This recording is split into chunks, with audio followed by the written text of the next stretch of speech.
వసంతవల్లరి వీణులతో వీక్షించండి. వసంతవల్లరికి స్వాగతం. ఈనాటి వసంతవల్లరిలో సుప్రసిద్ధ కథా రచయిత స్వర్గీయ ఘండికోట బ్రహ్మాజీరావు గారి రచన సన్మాన రహస్యం వింటారు.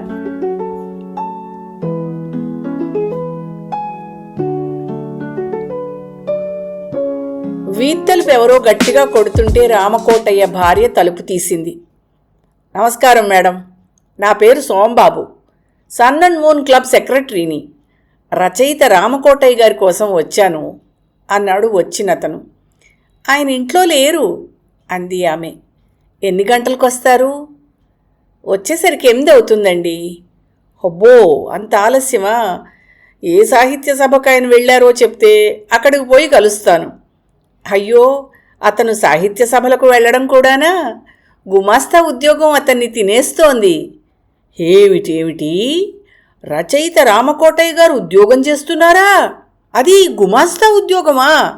రచయిత గారంటే రివాల్వింగ్ చైర్లో కూర్చుని పైపో లేక ఫిల్టర్ సిగరెట్టో కాలుస్తూ డ్రింకులు స్నేహితులతో సేవిస్తూ సాహిత్య విషయాలు చర్చించుకుంటూ ఉంటారని తాటికాయలంత అక్షరాలతో నేమ్ బోర్డు రచయిత రామకోటయ్య అని వ్రాయించింది చూడగానే నాకు అనిపించిందండి, ఆయనకు కూడా అటువంటి కోరికే ఉంది. నేను రాయలేకపోతున్నాను, సెక్రటరీని ఒక ఆమెను పెట్టుకుని డిక్టేషన్ ఇస్తే హాయిగా ఉంటుంది, రాసి రాసి జబ్బలు పడిపోతున్నాయి అంటారు ఆయన. బాగానే ఉంది. నేను ఒక పని మీద వచ్చాను. రామకోటయ్య గారు వచ్చే వరకు ఉండడానికి అవదు.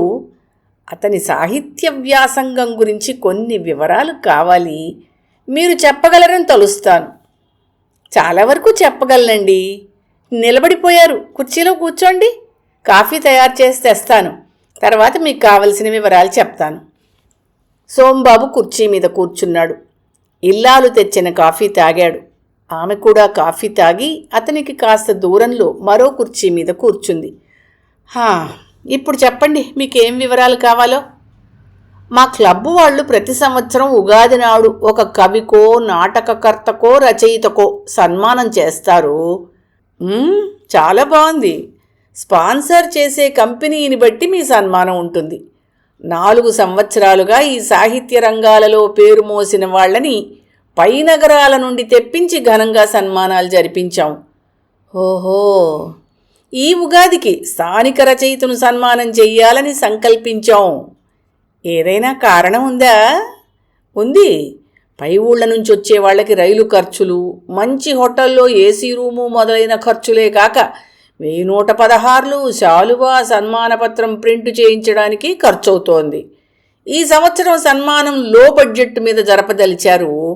అందుకే స్థానిక రచయితకు సన్మానం చేయడానికి నిశ్చయించాం. అదా సంగతి. రామకోటయ్య గారి గురించి వివరాలు చెప్పండి, రాసుకుంటాను. రామకోటయ్య గారు BA పాస్ అయ్యారు. ఏ తరగతిలో పాస్ అయ్యారు? వారు జబ్బు పడిపోయారు పరీక్షల ముందు, అంచేత బాగా రాయలేకపోయారు. లేకపోతే ర్యాంకులో వచ్చేవారే. పెద్ద ఉద్యోగం కూడా దొరక్కపోవడానికి ఇదో కారణం. చివరకు తాలూకా ఆఫీసులో లోవర్ డివిజన్ క్లర్క్గా చేరారు. ఆయన జీతంతో ఇల్లు గడుస్తుందా? మా పుట్టింటి వారు సంపన్నులండి, అంచేత ఇబ్బంది లేకుండా నడిచిపోతోంది. మేమున్న ఇల్లు మా పుట్టింటి వారిదే. సంవత్సరానికి సరిపడే పప్పులు ఉప్పులు ఇస్తారు. బాగుంది. రామకోటయ్య గారు ఎప్పటి నుంచి రాస్తున్నారు? 15 సంవత్సరాలు బట్టి రాస్తున్నారు. వారిప్పటికి 1000 రచనలు చేశారు. 1001వ రచనను ఆవిష్కరిస్తారు. వేటి మీద రాస్తారు మేడం? చాలా వరకు ఉత్తమ రచనలు, పత్రికల్లో వచ్చిన కథల మీద అభిప్రాయాలు. చాలా వరకు ఉత్తమ రచనలు, పత్రికల్లో వచ్చిన కథల మీద అభిప్రాయాలు. అన్నీ చదివే రాస్తారా? అన్నీ ఎలా చదవగలరు? మీ కథానికి అద్భుతంగా ఉంది, చిరస్మరణీయంగా ఉంది, ఒక మాదిరిగా ఉంది, చప్పచప్పగా ఉంది, ఎడిటర్ గారు ఇంత చెత్త కథ ఎలా వేసుకున్నారు అంటూ రాస్తారు. చదవకుండా రాస్తారు కదా. కొన్ని మంచి కథల్ని చెత్త కథ అని, చెత్త కథల్ని దివ్యంగా ఉన్నాయని రాయడం జరగదా? అది రచయిత అదృష్టం. ఇంకా ఏంటి రాస్తారు? వంటలు, పిండి వంటలు, వీటి గురించి రాస్తారు. వండడంలో వారికి మంచి అనుభవం ఉందన్నమాట. ఆ సంగతి మీరు అడగకూడదు, నేను చెప్పకూడదు. సరే సరే, ఇంకా ఏ వివరాలు కావాలి చెప్పండి. మరొక్కటి ఉందండి, ఇది చాలా ముఖ్యమైంది. రామకోటయ్య గారికి సన్మానం జరిగే వేళకే మరో చోట ప్రఖ్యాత సినిమా నటుడికి పెద్ద సన్మానం జరుగుతోంది.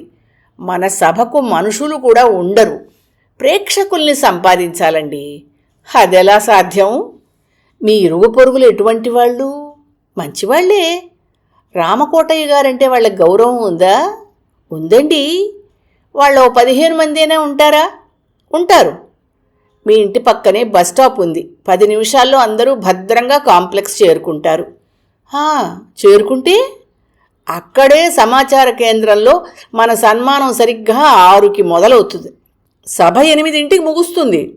భద్రంగా సభకు వచ్చి సభ ముగిసిన తర్వాత ఇళ్లకు బస్సుల్లో వెళ్ళిపోవచ్చు. అలాగే అంది ఆవిడ ఆలోచిస్తూ. మీకేం సందేహం అక్కర్లేదు. రామకోటయ్య గారి గురించి మర్నాడు అన్ని పేపర్లలోనూ వార్తలొస్తాయి. సన్మాన మహోత్సవం గురించి, అతని రచనా కౌశలం గురించి మంచి వివరాలు ప్రచురిస్తారు. చాటు నుండే రామకోటయ్య గారు సభ నడిపిస్తారు. ఇంతకు మించి పబ్లిసిటీ మరెక్కడ దొరుకుతుంది చెప్పండి? అవునవును. సోంబాబు తొందరగా వెళ్ళిపోయాడు. ఉగాది నాడు సాయంకాలం 6 గంటలయ్యేసరికి సమాచార కేంద్రంలో మధ్య హాల్లో ప్రేక్షకులు పోగయ్యారు. వచ్చిన 20 మందిలోనూ 5 సన్ అండ్ మూన్ క్లబ్ వాళ్ళు, మిగిలిన 15 మంది రామకోటయ్య గారి ప్రేక్షకులు. వేదిక మీద 6 కుర్చీలు. వాటిలో సన్ అండ్ మూన్ క్లబ్ వాళ్ళకి 5, 1 రామకోటయ్యకు. సభ సరిగ్గా 6 గంటలకి మొదలయ్యింది. సన్యాసయ్య సభకు అధ్యక్షత వహించాడు. అతను 13వ వార్డుకి కౌన్సిలర్. చాలా సంస్థలకి అధిపతి అయిన చంద్రయ్య ముఖ్య అతిథి. సోంబాబు క్లబ్ కార్యదర్శి, Manikyamba treasurer, Venkateswarlu club working committee member, సన్మాన గ్రహీత రామకోటయ్య. 6 వేదిక మీదకి పిలిచారు. 6 కుర్చీల మీద కూర్చున్నారు. రామకోటయ్య కూతురు ప్రార్థనా గీతం పాడింది. తర్వాత సభ మొదలైంది. సోంబాబు క్లబ్ గురించి చాలాసేపు మాట్లాడాడు. పిమ్మట రామకోటయ్యకు సన్మానం జరిగింది. చాలా నిరాడంబరంగా జరిగింది. శాలువ అతనిదే, పూలదండ అతనిదే, చేతిలో పెట్టిన 2 పళ్ళు అతనివే. రామకోటయ్యని పరిచయం చేస్తూ సోంబాబు అన్నాడు, శ్రీ రామకోటయ్య అందరి రచయితల్లాంటి వారు కారు. వీరి గురించి చెప్పాలంటే ఎంతైనా ఉంది. రేపు పేపర్లలో అన్ని వివరాలు వస్తాయి. ఇప్పుడు మీరందరూ ముఖ్య అతిథి గారి ఉపన్యాసం వినవలసింది. అప్పుడు ముఖ్య అతిథి చంద్రయ్య గారి ఉపన్యాసం మొదలైంది. సోంబాబు నన్ను ముఖ్య అతిథిగా రమ్మన్నప్పుడే తెలిసింది నేనేమీ మాట్లాడనక్కర్లేదని. అయినా అడిగాను, ఆ సన్మానితుడెవరు అని. అదంతా పెద్ద మిస్టరీ, సభలో అతని గురించి చెప్పడం అంత బాగుండదు అన్నాడు సోంబాబు. తర్వాత చంద్రయ్య గారు తమ సంస్థల గురించి, తమ పదవుల గురించి, తాము చేసిన విరాళాల గురించి ఏకబిగిన 45 నిమిషాలు ప్రేక్షకుల చెవులు బద్దలు కొడుతూ మాట్లాడారు. అప్పటికి 10 నిమిషాలు తక్కువ 8 అయింది. అధ్యక్షులు వారికి, ముఖ్య అతిథి గారికి అర్జెంటుగా మరొక చోటికి వెళ్లవలసిన పని కలిగింది. అందుచేత ముందుగా వందన సమర్పణ చేయడం జరుగుతుంది అనౌన్స్ చేశాడు సోంబాబు. ట్రెజరర్ మాణిక్యాంబ వందన సమర్పణ చేసింది. అధ్యక్షులు, ముఖ్య అతిథి వెళ్ళిపోయారు. ఈనాడు సన్మానం పొందిన శ్రీ రామకోటయ్య 1 నిమిషం క్లబ్బు వారికి తమ కృతజ్ఞతలు తెలుపుతారు. సరిగ్గా 8 గంటలకు సభ ముగుస్తుంది. సన్మానితుడి గురించి రేపు ఉదయం పత్రికలలో వివరాలన్నీ వస్తాయి ఉద్ఘోషించాడు సోంబాబు. రామకోటయ్య అందరికీ నమస్కారం చేసి క్లబ్ వారికి కృతజ్ఞతలు కూడా చెప్పకుండా కూర్చున్నాడు. అందరూ సర్దుకుంటుంటే వేదిక మీద పెద్ద మనుషులు చల్లగా జారిపోయారు. రామకోటయ్య భార్య సోంబాబుని పువ్వుల దండకు, బొకేలకు, పళ్లకు అయిన ఖర్చైనా ఇవ్వమని అడుగుదామనుకుంది. కానీ అతను, మిగిలిన కార్యకర్తలు పరారయ్యారు. ఇరుగు పొరుగు వాళ్లను తీసుకుని రామకోటయ్య టౌన్ బస్సుకు బయలుదేరాడు. మర్నాడు ఉదయం అన్ని దినపత్రికల్లోనూ రచయిత రామకోటయ్య గారి గురించి వచ్చింది. ఆ రిపోర్టులో 4 వాక్యాలు సోంబాబు క్లబ్ గురించి, మరో 2 వాక్యాలు చంద్రయ్య గారి సంస్థల గురించి వచ్చాయి. తర్వాత రామకోటయ్య గారిని గురించిన వాక్యాలు వచ్చాయి. సభ మొదలు పెట్టకముందే సోంబాబు రిపోర్టు రాసి పంపడం చేత మర్నాడు ఉదయమే అది పత్రికల్లో వచ్చింది. శ్రీ రామకోటయ్య అసాధారణమైన రచయిత. అతడు తన 16వ ఏటనే రచనా వ్యాసంగం మొదలుపెట్టాడు. అతనికి 45 ఏళ్ళు అంటే 29 సంవత్సరాలు రచనలు చేస్తున్నాడన్నమాట. ఇతని రచనలు అన్ని తెలుగు పత్రికల్లోనూ పడుతున్నాయి, ఇప్పటికీ వస్తున్నాయి.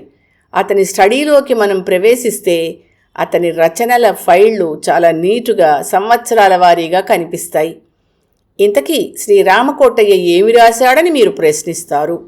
రచయిత అనగానే ఏ కథో, నవలో, కవితలో, వ్యాసమో రచించినవాడు అని మీరు భావిస్తారు. కానీ ఇతను అన్ని సంప్రదాయ రచనలకు భిన్నంగా ఉత్తరాలు రచిస్తున్నారు. ఎన్ని ఉత్తరాలు రాశారో మీకు తెలుసా? నిండు సంఖ్యలో 12,500. వాటిలో 8,000 ఉత్తరాలు తిరిగి వచ్చాయి.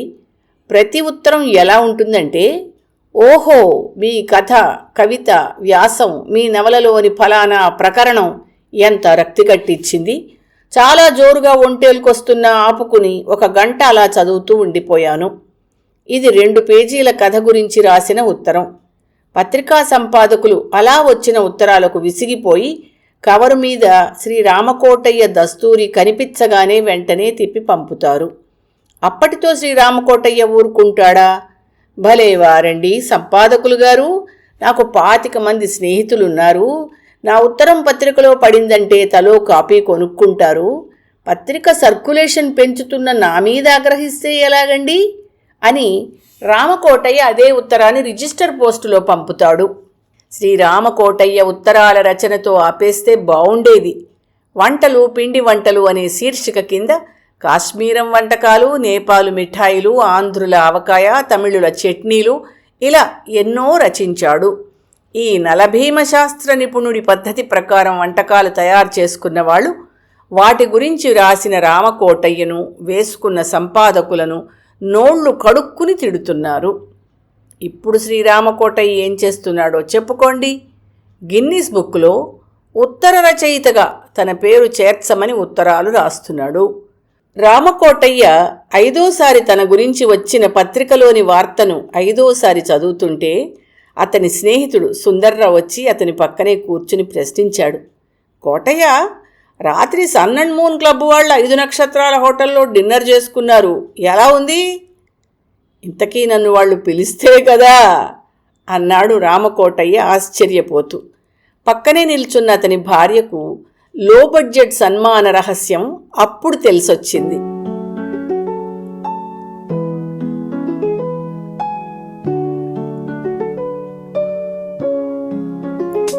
వసంతవల్లరిలో సుప్రసిద్ధ కథా రచయిత స్వర్గీయ ఖండికోట బ్రహ్మాజీరావు గారి రచన సన్మాన రహస్యం విన్నారు. రచనాకాలం 2006 సంవత్సరం. వసంతవల్లరిలో ఇవాల్టి కార్యక్రమం మీకు నచ్చిందని ఆశిస్తున్నాను. అందుకే లైక్ చేసి మీ మిత్రులకు, బంధువులకు లింక్ను షేర్ చేసి మీ అమూల్యమైన అభిప్రాయాన్ని నాకు కామెంట్ బాక్స్లో తెలియచేయమని, వసంతవల్లరికి సబ్స్క్రైబ్ చేయమని విన్నవించుకుంటూ మీ వసంతలక్ష్మి అయ్యగారికి సెలవు. మరి థ్యాంక్ యూ. వసంతవల్లరి మిత్రులు, శ్రేయోభిలాషులు, వీక్షకులు, శ్రోతలు అందరికీ ఒక విజ్ఞప్తి. గతంలో లాగానే ఎప్పటికప్పుడు నా కథలను విని స్పందన తెలియచేయమని కోరుతూ, నేను చదివిన కథ మీకు బాగా నచ్చినట్టయితే తప్పకుండా హైప్ ఆప్షన్ నొక్కి నన్ను ప్రోత్సహిస్తారు కదూ.